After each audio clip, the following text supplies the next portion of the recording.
I've taken some videos. I'll show you that in a moment. But there's kind of two things I want to try and do today.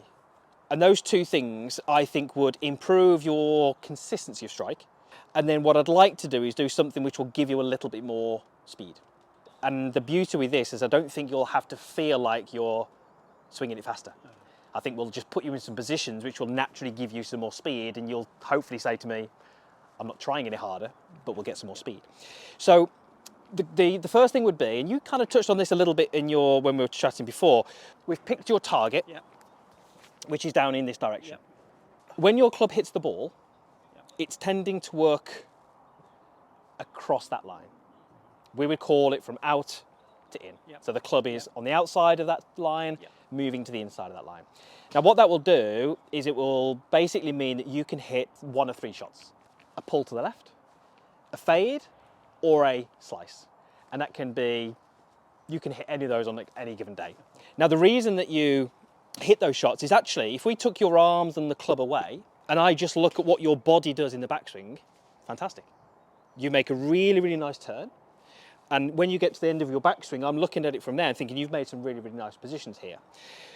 We do have the arms doing a job as well. As your body is making a really good movement, your arms, I'll make this exaggerated,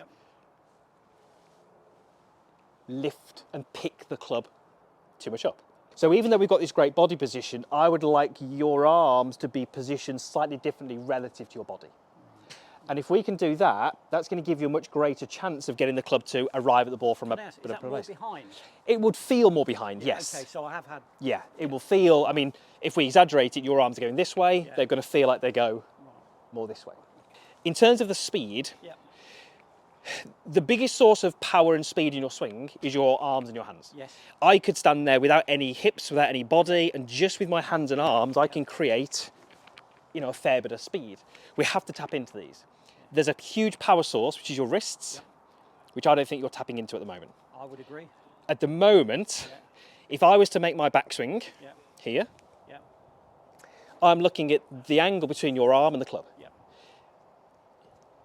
You're more here. So you're not utilising this sort of angle. Do you call that hinge? Or... Wrist hinge, wrist cock, wrist set, whatever you want to be. What we need to find out, is it just simply that you're not doing that? Or is it because there's too much tension? There's too much sort of, almost you're trying to guide the ball? We need to just find out why that is. I would say... So I think if we can get your arms into a slightly better position relative to your body, we can start to tap into some of this power that I don't think you're using at the moment. We'll be able to get a better delivery and a little bit more distance as well. Imagine you've got your 7-iron, so put your hands down there and take your setup and do that. Okay? And then just put your hands across your shoulders, okay? And imagine you're just making a backswing, so you're gonna make perfect. Okay, we don't need to change this. Right. Because this is your body. This is your shoulders, your torso, your legs, okay? But if you give me your arms now as if you've got a golf club, when your body's in that position, you can have your arms around here, you can have them up here, you can have them in all different sorts of places.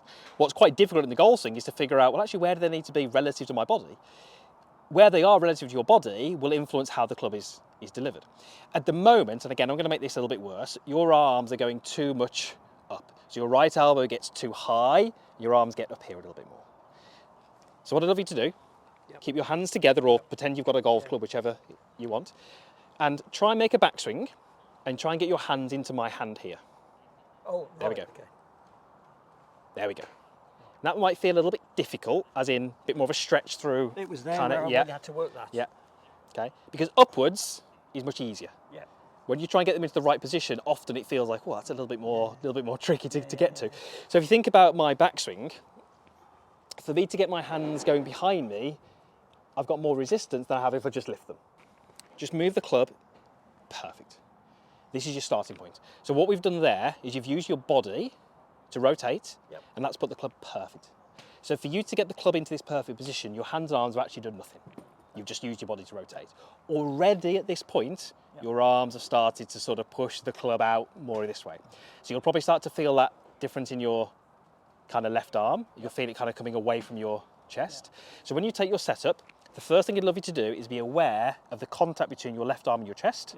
And in that takeaway, just maintain that contact. Beautiful, really good. I feel connected there. Perfect. I feel connected. Correct. That's really good. Now as you continue your turn, you're going to try and feel as if you stretch these hands, what you feel is over into kind of this area here. Now I'm going to move the ball out of the way, so I want you to go back to the start, and I just want you to go ahead and make me a swing all the way back and through where you're trying to do what you just felt.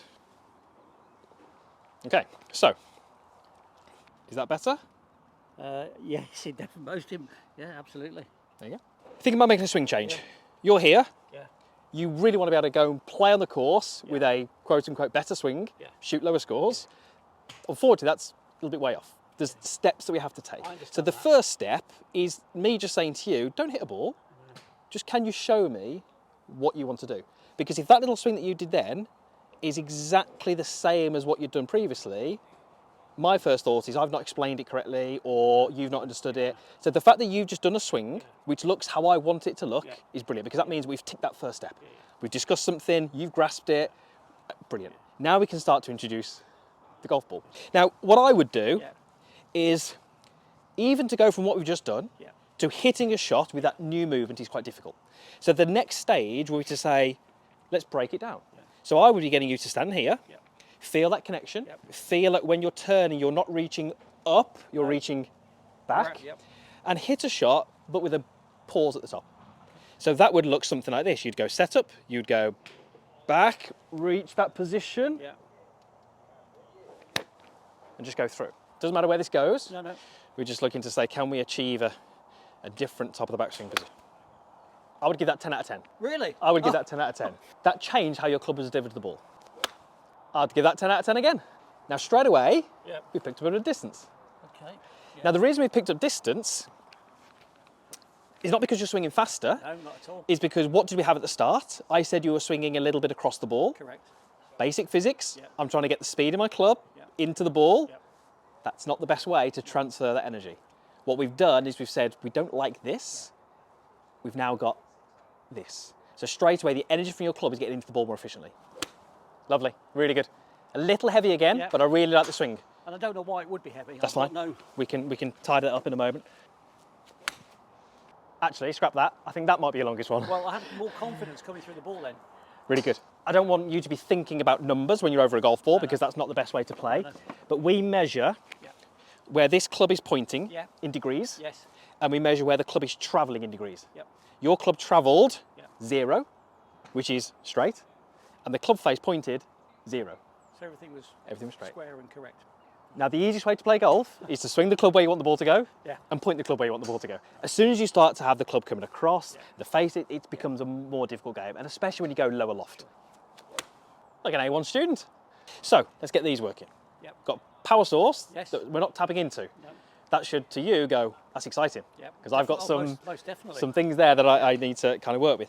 So it would be right about here. Right about here. Now, you've actually got a pretty good grip, which means that you have got this range of motion. You're just not using it.